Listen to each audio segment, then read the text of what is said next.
ስለኔ ታስባለህ ታስባለህ ታስባለህ ታስባለህ አንተ በጣም ትወደኛለህ አንተ በጣም ትወደኛለህ አንተ በጣም ትወደኛለህ ትወደኛለህ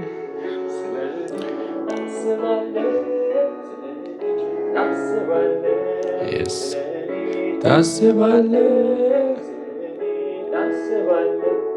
አንተ በጣም ትወደኛለህ አንተ በጣም ትወደኛለህ አንተ በጣም ትወደኛለህ አንተ በጣም ትወደኛለህ እኔም በጣም እወድሃለሁ እኔ በጣም እወድሃለሁ እኔም በጣም እወድሃለሁ ሻዲ ባኒያስ ካላዲያባ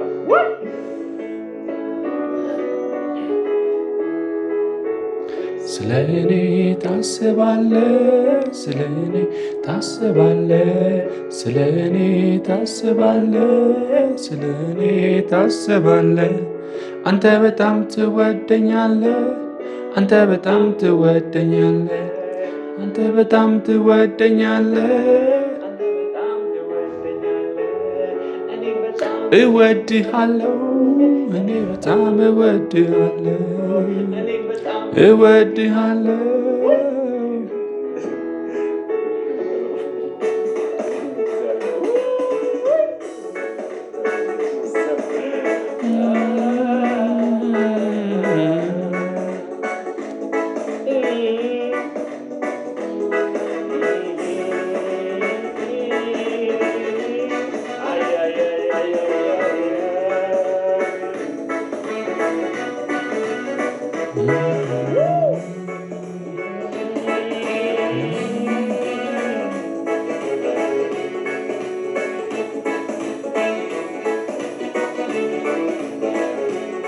እኔ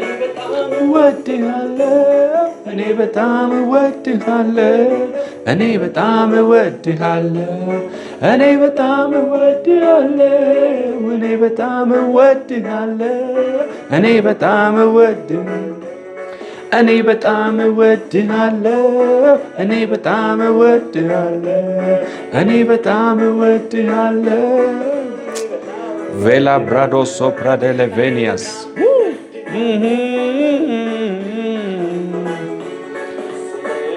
ታስባለህ ስለኔ ታስባለህ ስለኔ ታስባለህ ስለኔ ታስባለህ አንተ በጣም ትወደኛለህ ኢየሱስ ሃሌሉያ አንተ በጣም ትወደኛለህ አንተ በጣም ትወደኛለህ እኔ በጣም እወድሃለሁ እኔ በጣም እወድሃለሁ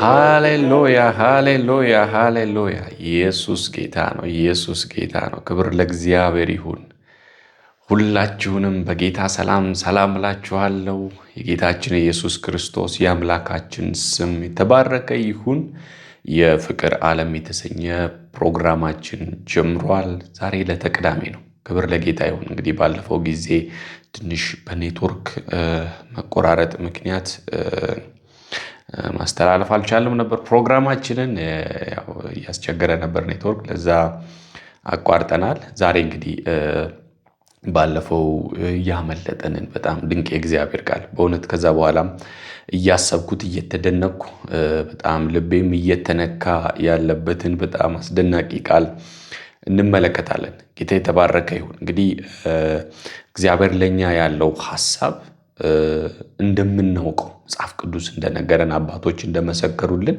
መልካም ነው የእግዚአብሔር ሐሳብ ለኛ ምንድነው መልካም ነው እና ይሄ መልካምነቱ እንግዲህ እግዚአብሔር እየታወቀ እየተገለጠ በሕይወታችን እየኖር ነው የምንሄደው መልካምነት ነውና ያንን ዕለት ዕለት በሕይወታችን በኑሯችን ውስጥ ልናየው የሚገባ ነገር ነው። ማየት የምንችልበት ብቸኛው መንገድ ደግሞ እግዚአብሔር ከኛ ጋር ያለው ግንኙነት ህብረት በቃሉ ላይ የተመሰረተ በመሆኑ ቃሉን በማወቅና በመረዳት ነው። የእግዚአብሔር ቃል ለኛ እግዚአብሔራችን ነው። ይሄ ሁል ጊዜ እውነታችሁና መርሃችሁ ሊሆን ይገባል። የእግዚአብሔር ቃል ለኛ ሁል ጊዜ እግዚአብሔራችን ነው። እግዚአብሔር የምንለው ከቃሉ ውጪ ለኛ ምንም ነገር የለም። እግዚአብሔር ለኛ ቃሉ ነው። ራሱ መጽሐፍ ቅዱስ የተናገረው እግዚአብሔር በመጽሐፍ ቅዱስ የተናገረው በአባቶች የተናገረው መጽሐፍ ቅዱስ ብለን የያዝነው የእግዚአብሔር ቃል እግዚአብሔር የተናገረው ቃል ለኛ እግዚአብሔራችን ነውና ያ ደግሞ እንግዲህ በብሉይ ኪዳን እግዚአብሔር ለአባቶች በነቢያቶች ተናግሮ በአዲሱ ኪዳን አሁን እኛ ባለንበት ጊዜ ደግሞ በልጁ በኢየሱስ ክርስቶስ ተናገረ ይለናል። ስለዚህ በእኔና በእግዚአብሔር መካከል እግዚአብሔር የምለው ነገር ለኔ ቃሉ ነው፣ ለእናንተም ደግሞ ቃሉ ነው ማለት ነው። ክብር ለጌታ ይሁን። ስለዚህ ቃሉን ማወቅ እግዚአብሔርን ማወቅ ነው። ያለውን ማወቅ እግዚአብሔርን ማወቅ ነው። እግዚአብሔርን መረዳት የምንችለው እግዚአብሔር ምን እንደሚያስብ ምን እንደሚፈልግ መረዳት የምንችለው የተናገረውን ነገር ስናውቅ ነው። እግዚአብሔር በቃሉ ስለሆነ ማለት ነው። ያ በጣም ወሳኝ ነገር ነው። ምናልባት በዚህ ጉዳይ ደግሞ በጣም ሰፊ ነገር እንነጋገራለን። በተለይ በእኔና በእግዚአብሔር መሃል ለእኔ እግዚአብሔር ቃሉ ነው ያልኩትን ነገር ማለት ነው። ጌታ የተባረከ ይሁን። እንግዲህ መጽሐፍ ቅዱስ የያዛችሁ አንደኛ ዮሐንስ መልእክት ምዕራፍ 4 ላይ ታወጡልኛላችሁ። ከቁጥር 14 ጀምሮ በጣም አስደናቂ ቃል አለ። እንደዚህ ይላል፣ እኛም አይተናል፣ አባትም ልጁን የዓለም መድኃኒት ሊሆን እንደላከው እንመሰክራለን። እኛም አይተናል። እንግዲህ እነዚህ የዓይን ምስክሮች ናቸው። ሐዋርያው ዮሐንስ ማለት ያው ኢየሱስ ክርስቶስ ጋር የነበሩ ናቸው እና እኛም አይተናል አባትም ልጁን የዓለም መድኃኒት ሊሆን እንደላከው እንመሰክራለን። ምስክርነታችን አባት ልጁን የዓለም መድኃኒት እንዲሆን ልኮልናል ይላል። ጌታ የተባረከ ይሁን። ከዛ በኋላ ቁጥር 15 እና 16 በጣም አስደናቂ ቃል እንደዚህ ይላል፣ ኢየሱስ የእግዚአብሔር ልጅ እንደሆነ በሚታመን ሁሉ የዓለም መድኃኒት እንዲሆን ልጁን ላከ። ስለዚህ ኢየሱስ የእግዚአብሔር ልጅ እንደሆነ በሚታመን ሁሉ እግዚአብሔር በእርሱ ይኖራል፣ እርሱም በእግዚአብሔር ይኖራል ይላል።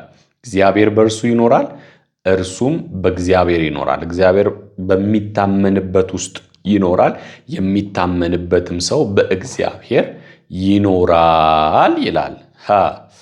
this is amazing። ከዛ በኋላ በጣም የሚገርማችሁና የሚደንቃችሁ ቁጥር 16 ላይ ያለችው ቃል ነች። this is very powerful። እንግዲህ listen carefully ማለት ነው። ይሄን እኛም እግዚአብሔር ለኛ ያለውን ፍቅር አውቀናል አይተንማል። እግዚአብሔር ፍቅር ነው።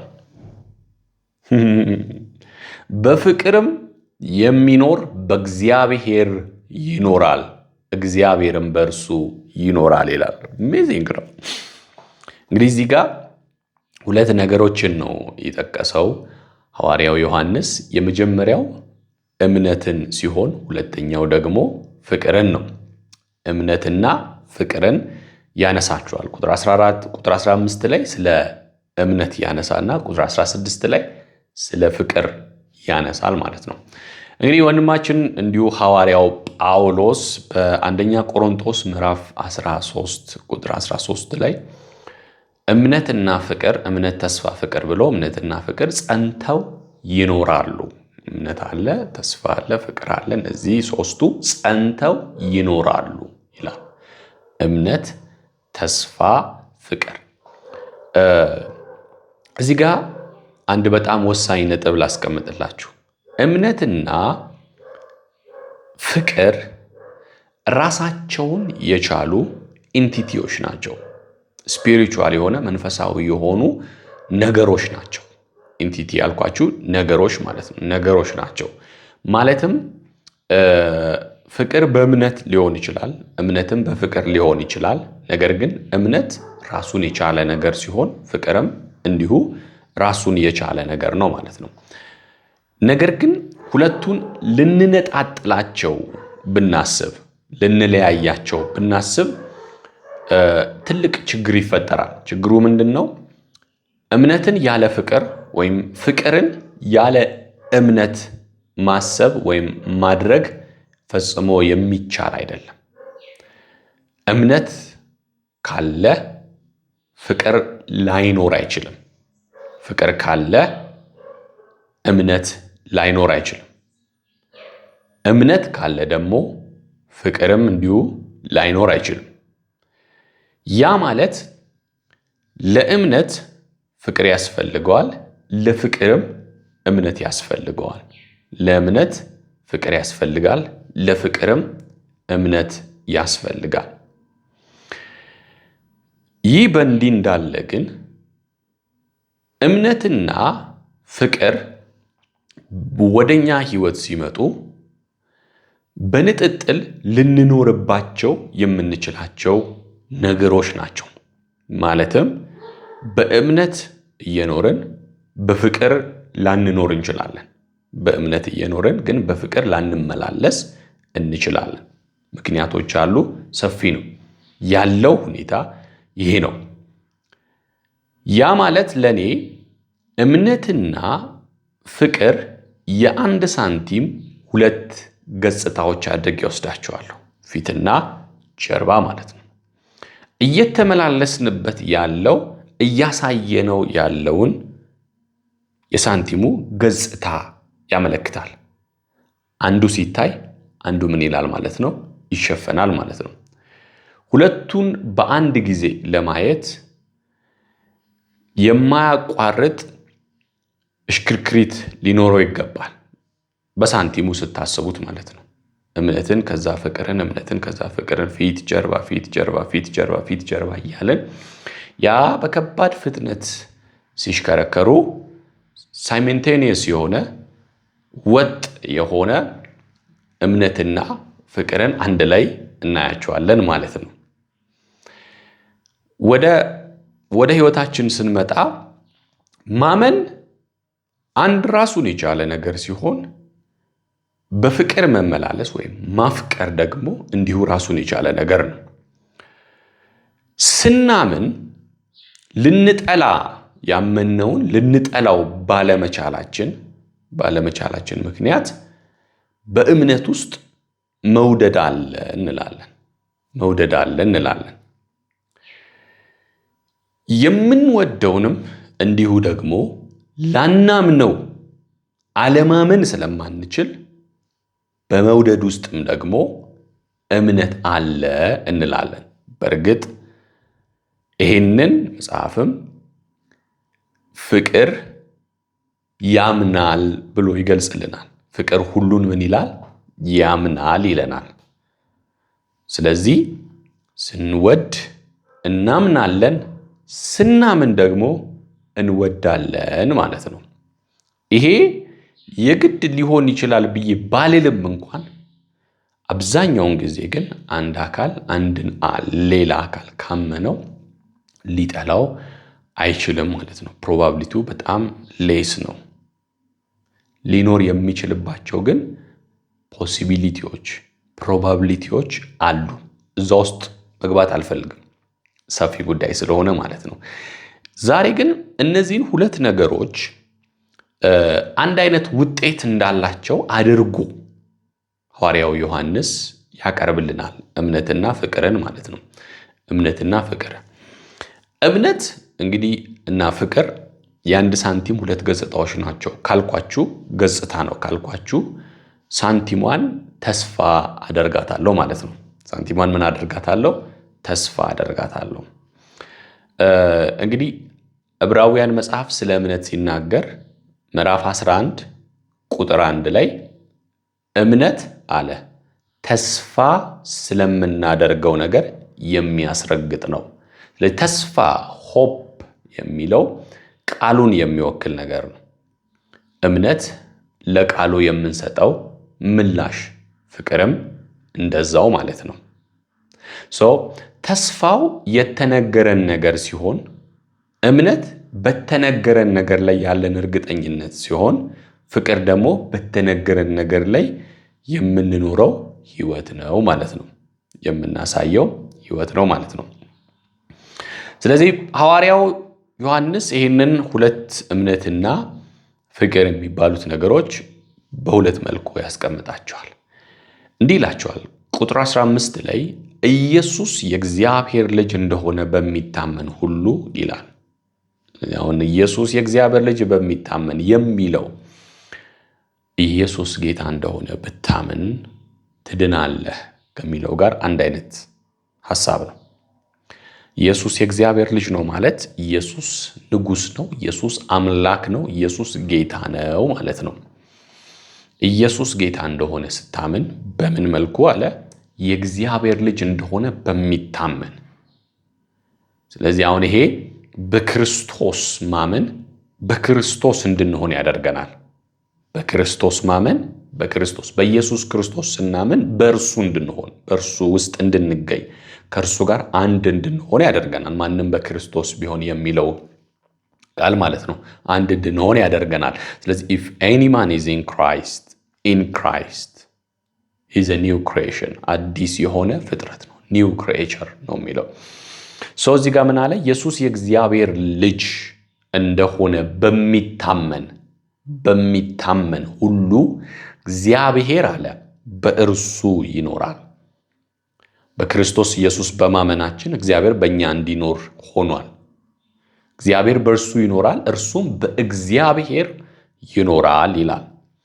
ይሄ የመጀመሪያው ኢንካውንተራችን ነው። የመጀመሪያው ግንኙነታችን ከእግዚአብሔር ከአባታችን ጋር በክርስቶስ ኢየሱስ ስናምን እኛ እግዚአብሔር በእኛ እንዲኖር እኛም በእግዚአብሔር እንድንኖር አደረግን ማለት ነው። that is the first encounter ማለት ነው። ቀጥሎ ያለችው ሐሳብ ስለ ፍቅር ያወራል። ምን ይላል? ይህን ካለ በኋላ ቁጥር 16 ላይ እኛም አለ እግዚአብሔር ለኛ ያለውን ፍቅር አውቀናል፣ አወቅነው፣ አመንነው አለ። እምነት ከመስማት አይደል? መስማት ይቀድማል። አወቅን፣ ሰምተዋል፣ አወቅን፣ አመንን አለ። አወቅነው፣ አመንን አለ። እግዚአብሔር ፍቅር ነው። ለኛ ያለው ፍቅር ይሄ ነው። ምን ማለት ነው? ለኛ ያለውን ፍቅር አውቀን አምነናል አለና እግዚአብሔር ፍቅር ነው ማለት ሪሊ እግዚአብሔር ለኛ ያለው ፍቅር ማንነቱ ነው። ኢየሱስ ያድናል። እግዚአብሔር ለኛ ያለው ፍቅር ምኑ ነው? ማንነቱ ነው፣ እሱነቱ ነው፣ የራሱ የሆነ እርሱነቱ ነው። ለኛ እግዚአብሔር ፍቅር ነው። እንዴት? የወደደን ለኛ የተገለጠበት ፍቅር። እንግዲህ አሁን ይህንን የተናገረው ሐዋርያው ዮሐንስ ነው። ከዛ በፊት ይህንን ቃል ማንም ሰው አልተጠቀመም። በነገራችን ላይ ማንም ሰውም ሊጠቀመውም አይችልም። ምክንያት አለው። እንግዲህ በብሉይ ኪዳን የነበሩ ሰዎች እረኛዬ ነው፣ ጠባቂ ነው፣ ጦረኛ ነው ምናምን እያሉ የእግዚአብሔር መልካም ነው፣ ጻድቅ ነው እያሉ ይገልጹታል። ፍቅር ነው የሚለው ሐሳብ ግን ይመጣው መቼ መሰላችሁ? እግዚአብሔር ለኛ ያለውን ፍቅር ስናውቅ ነው። አናውቅም ነበር። ለምን አናውቅም?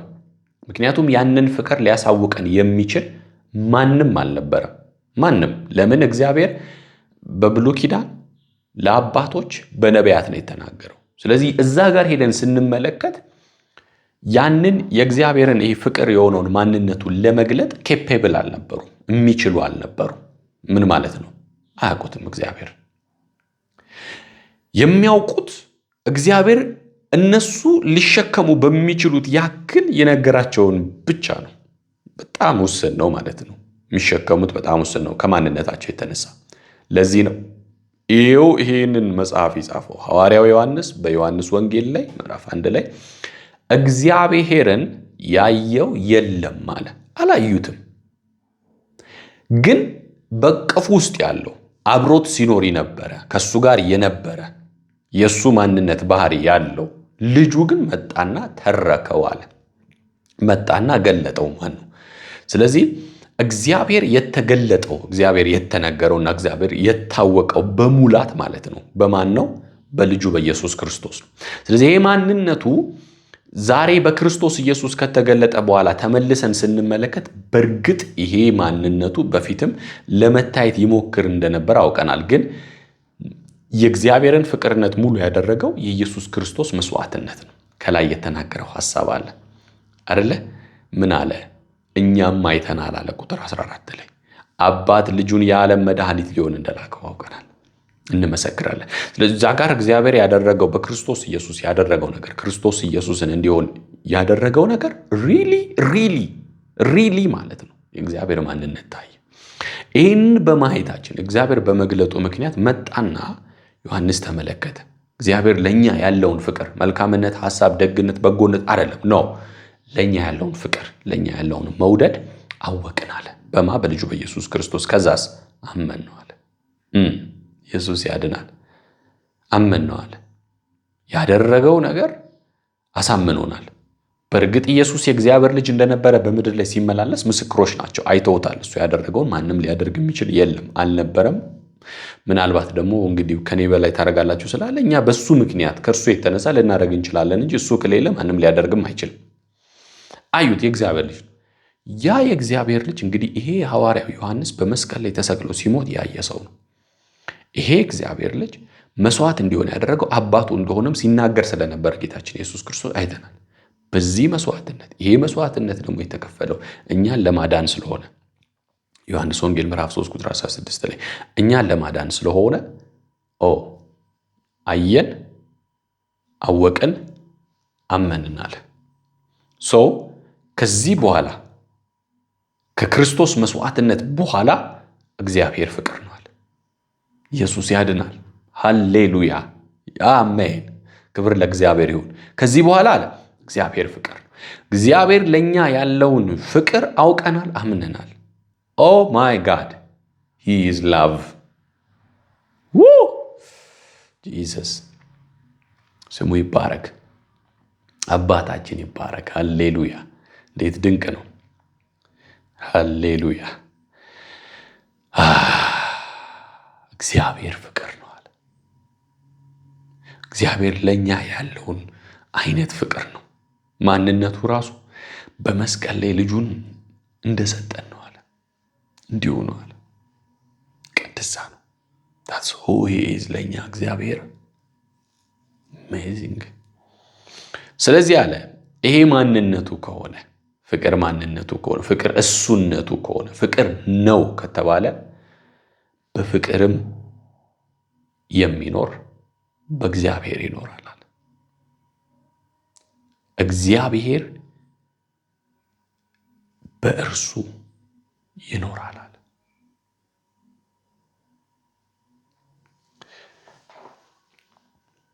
ምንድነው እዚህ ጋር ሁለት ነገሮች አለ።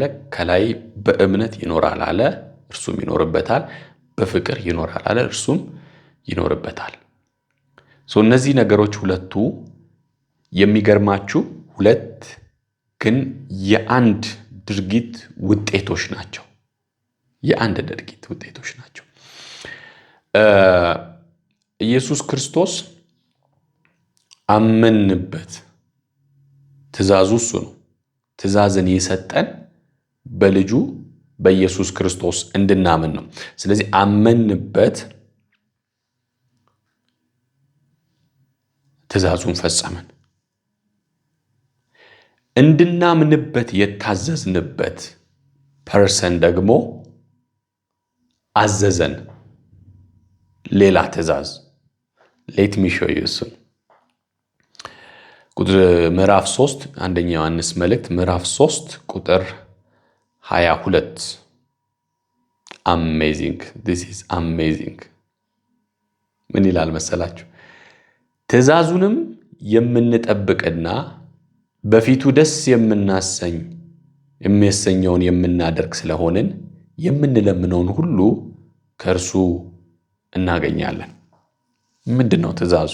ቁጥር 23 ትእዛዚቱም ይህች ናት፣ ቹትና በልጁ በኢየሱስ ክርስቶስ ስም እናምን ዘንድ። አያቆምም።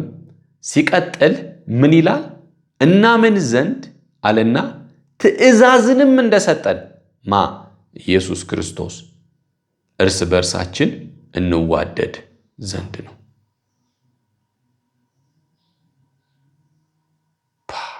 ከዛ ምን አለ? ትእዛዙንም የሚጠብቅ በእርሱ ይኖራል፣ እርሱም ይኖርበታል። በዚህም በእኛ እንዲኖር ከሰጠን ከመንፈስ ቅዱስ እናውቃለናል። ዋው አሜዚንግ። ስለዚህ አንድ ግን ሁለት ትእዛዝ። በልጁ በኢየሱስ ክርስቶስ እንድናምን አንድ ትእዛዝ ነው። በኢየሱስ ክርስቶስ በማመናችን ኢየሱስ ክርስቶስ ደግሞ አዘዘን። አንዱ መታዘዝ በኢየሱስ ክርስቶስ ማመን የታዘዝነው ትእዛዝ እሱ የሚለንን ማድረግም ስለሚያካትት ዋናውም ነጥብ እሱ ስለሆነ በእርሱ አመንን። በክርስቶስ ኢየሱስ አመንን። በክርስቶስ ኢየሱስ ካመንን በኋላ ክርስቶስ ኢየሱስ አዘዘን አንድ ትእዛዝ። እሱ ምን አለን? እርስ በርሳችሁ ተዋደዱ። ያመንበት ክርስቶስ በፍቅር እንድንመላለስ አዘዘን። ስለዚህ አመንን። ከዛ የእምነታችን ስራ ምን ይሆናል ማለት ነው? እምነት ያለ ስራ ሞት ነው የሚለውን ሐሳብ ካስታወሳችሁ ካመንን በኋላ ስራ አለው። በክርስቶስ ኢየሱስ ካመንን በኋላ ክርስቶስ ያለንን ማድረግ የማመናችን ውጤት ነው፣ የማመናችን ስራ ነው። ስለዚህ እሱ ምን አለን? በፍቅር ተመላለሱ። በፍቅር የተመላለሱ ነው ያለው። እኔ በአባቴ ፍቅር እንደምኖር እናንተ በፍቅር ኑሩ ብሎ ነው ያለው። ስለዚህ ይህንን ሐሳብ ምዕራፍ 3 ቁጥር 23 እና 24 ላይ ያለውን ሐሳብ ምዕራፍ 4 ቁጥር 15 እና 16 ላይ ይገልጸዋል ማለት ነው። ምን ብሎ ገለጸው? ኢየሱስ የእግዚአብሔር ልጅ እንደሆነ በሚታመን ሁሉ እግዚአብሔር በእርሱ ይኖራል። አሜን። እርሱም በእግዚአብሔር ይኖራል። እኛ እግዚአብሔር ለኛ ያለውን ፍቅር አውቀናል፣ አምነንማል። እግዚአብሔር ፍቅር ነው፣ በፍቅርም የሚኖር በእግዚአብሔር ይኖራል፣ እግዚአብሔርም በእርሱ ይኖራል። ይሄንን ያወቅነው በመንፈሱ ነው አለ። እዚህ ጋር እያወራ ያለው ምንድነው? የመጀመሪያው የእግዚአብሔር በህይወታችን መምጣት፣ እኛ የእግዚአብሔር ልጆች ወደ መሆን ከእግዚአብሔር መወለዳችን፣ እግዚአብሔር በእኛ ውስጥና እኛ በእግዚአብሔር ውስጥ መኖራችንን የሚያሳይ ሲሆን በእምነት ነው አለ። እሱ ኢየሱስ ጌታ ነው። that is the first encounter ብያቸዋለሁ። እሱ በምንድን ነው?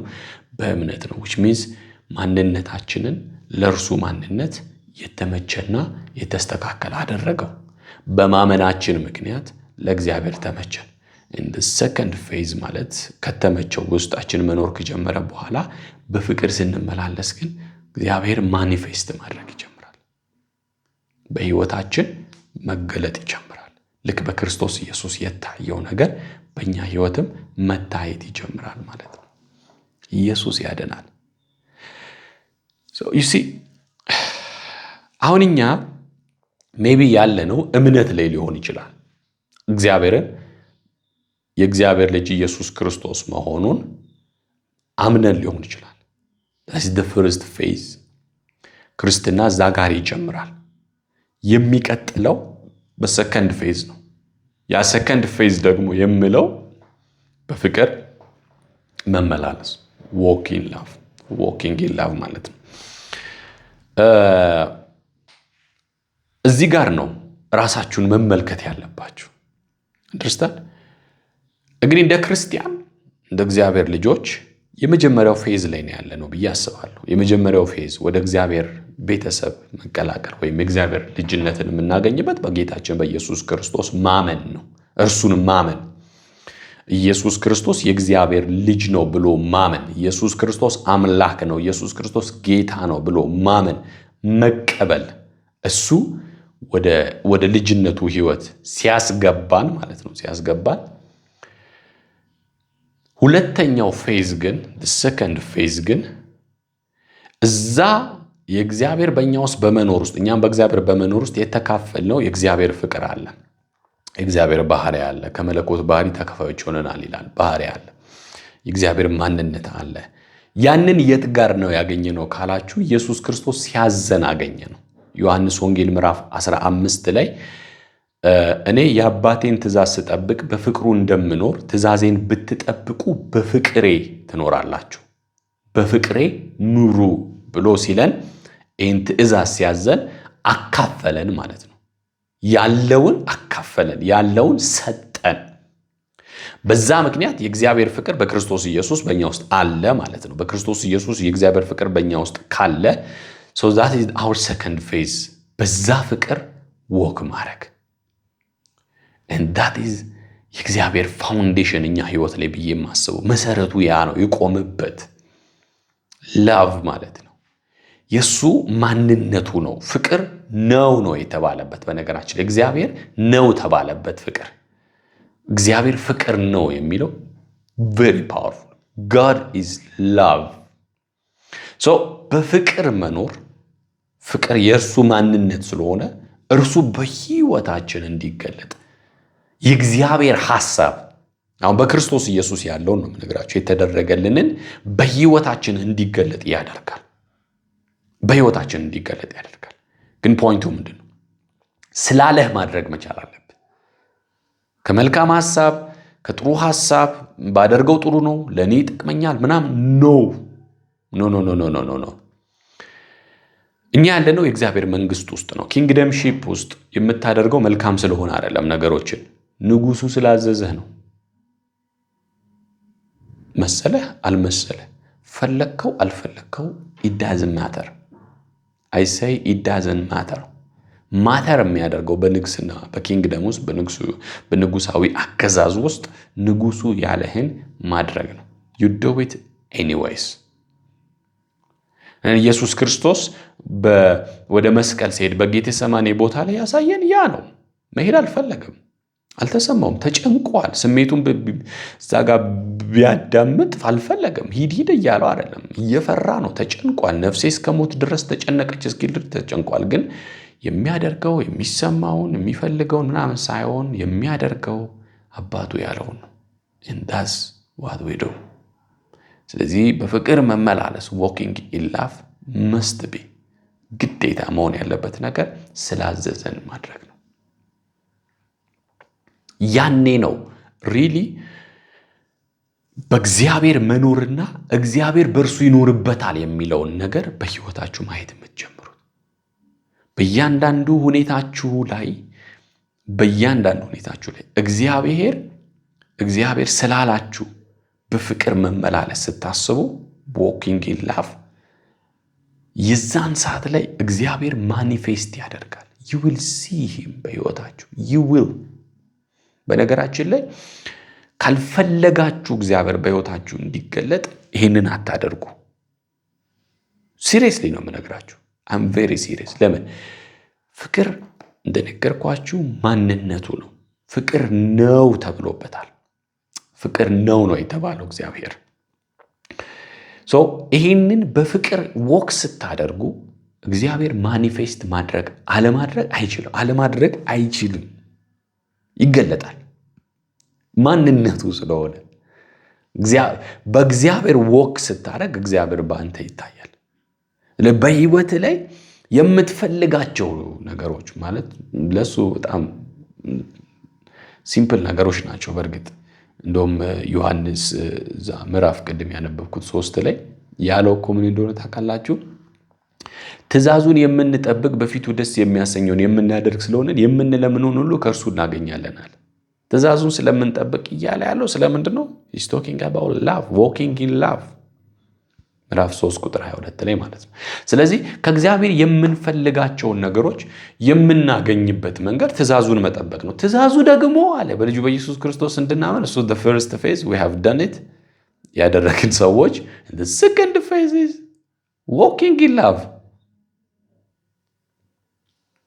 በሱ ፍቅር መመላለስ ያ ይለመነው ልመና ከእግዚአብሔር እንድንቀበል ያደርገናል። I think ያ ደግሞ ህይወት ላይ ሜጀር ቲንግ ነው፣ ማንዳቶሪ ነው ብዬ ነው የማስበው አይደል? ያው ከእግዚአብሔር ምን ትፈልጋለህ ብንባል ማንም ሰው ቢጠየቅ የሚፈልገው ነገር እግዚአብሔርን የለመነውን ነገር እንዲሰጠው ነው። የምንፈልጋቸው ነገሮች ስላሉ ማለት ነው። በነገራችን ላይ ያ ማተር ያደርጋል ህይወታችን ላይ። ኢትስ ኦኬ አንልም ብንል አንጸልይም ነበር። አንደርስታንድ እግዚአብሔርን የምንለምነው ስለምንፈልገው ነው። የምንፈልጋቸው ነገሮች አሉ። ስለዚህ ለዛ ለለመነው ነገር የምናገኝ መሆናችን አሹራንሳችን እርግጠኝነታችን ትእዛዙን መጠበቃችን ነው። ያ ትእዛዝ ደግሞ ምንድነው? walking in love በፍቅር መመላለስ ክብር ለእግዚአብሔር ይሁን። ሃሌሉያ! ኢየሱስ ያድናል። ስለዚህ ኢየሱስ ምን አለ? የሚወደኝ ቢኖር ትእዛዜን ይጠብቅ። በቃ that's it። መውደድ እሱ ያለውን ማድረግ ነው። እሱ ያለንን ስናደርግ እንወደዋለን። ስንወደው እግዚአብሔር በእኛ ይኖራል፣ እኛም በእግዚአብሔር ምን እንላለን? እንኖራለን። isn't that amazing? ታዲያ ከዚህ በላይ የምንፈልገው ነገር ምን አለ? አጭሩ መንገድ the best እግዚአብሔር ደስ የሚያሰኘው መንገድ አሁን ያስተማርኳችሁ መንገድ። ሌላው መንገዶች ሊኖሩ ይችላሉ። but walking in love is በእውነት ለእግዚአብሔር በጣም እግዚአብሔር ራሱ የሚፈልገው እግዚአብሔር ይሄ ነው የሚለው ነገር ነው። ስለዚህ ራሳችሁ ፌዝ 1 ላይ ነኝ ወይስ አይደለም የሚለውን ነው አመናችሁ አላመናችሁ የሚለውን ካረጋገጣችሁ በኋላ ያመናችሁ ሰዎች በጌታችን ኢየሱስ ክርስቶስን የተቀበላችሁ ጌትነቱን የተቀበላችሁ አምላክነቱን የተቀበላችሁ ሰዎች ሰከንድ ፌዝ ላይ ነኝ ወይ? how is my life ብላችሁ ጠይቁ። how እንዴት ነው ህይወቴ? እንዴት ነው? አንደርስታንድ ስትመለከቱት በፍቅር መመላለሳችሁ በፍቅር የተመላለሳችሁባችሁ ቦታዎች እግዚአብሔር ስላላችሁ ነው? ቢኮዝ ሲቹዌሽኑ ስለተመቻችሁ ነው? ሁኔታው ስለተመቻችሁ ነው? እንዴት አውቀዋለሁ? የምታውቀው በፍቅር የምትመላለሰው የሚመች ሁኔታ ሲኖር ብቻ ነው። ማይመች ከሆነ አታደርገው። በዛ ነው የምታውቀው። ኮንሲስተንሲ በህይወት ያለ ቋሚነት እና የንጉሱ ቃል አድርግ ያለህ ነው የሚመጣብህ የሚመላለስብህ። that is what it matters። እዛ ጋር ነው እኔ አሁን ትኩረት መስጠት አለባችሁ ብዬ የማስበው። ኪንግደም ውስጥ ስለሆነ ያለ ነው። ስላለኝ ነው ማድረግ ያለብኝ። እሱ ስላለኝ አድርግ ስላለኝ I have to do it ማለት አለባችሁ። ከዛ ነው እግዚአብሔር አሁን የምነግራችሁ ነገሮች በህይወታችሁ መሆን የሚጀምሩት። ክብር ለእግዚአብሔር ይሁን። ይሄ እግዚአብሔርን የመምሰል ምስጢር ነው። በቀጣይ ጊዜያቶች ምናልባት እነዚህ ነገሮች የምንመለከት ይሆናል። እግዚአብሔርንም የመምሰል ምስጢር ነው። እግዚአብሔር በክርስቶስ ኢየሱስ የነገረን ይገለጥልን ያስረዳን ያሳወቀን ይሄንን ነው። ይሄንን ደጋግማችሁ አስቡት። በደንብ አድርጋችሁ አሰላስሉት። ኢየሱስ ጌታ ነው። ሃሌሉያ። ጸልይና ጨርሳለሁ። እግዚአብሔር አባት ሆይ በጌታ በኢየሱስ ክርስቶስ ስም ስለነበረን መልካም ጊዜ እጅግ አድርጌ አመሰግንሃለሁ። እውነትን እየሰጠህን እያካፈልከን በእውነት እየመራህን ነው። ስለገለጥክልን ስላደረግከው ነገር ሁሉ ስምህ ይባረክ። በነገር ሁሉ አንተ መልካም ነህ፣ አንተ ቸር ነህ፣ አንተ ደግ ነህ፣ አንተ ደግሞ ፍቅር ነህ። ስለ ሁሉ ነገር አመሰግንሃለሁ። በሁሉ ነገር የምትረዳን በሁሉ ነገር የምታገዘን እውነተኛ አባታችን በአንተ እንኮራለን፣ ደስም ይለናል፣ እናከብረሃለን። ከዚህ በላይ መልካምነትህ፣ ቸርነትህ፣ በጎነትህ በሕይወታችን እንዲገለጥ እኔ በሚሰሙኝ ሰዎች ላይ ሁሉ መልካምን ቃል አወጣለሁ።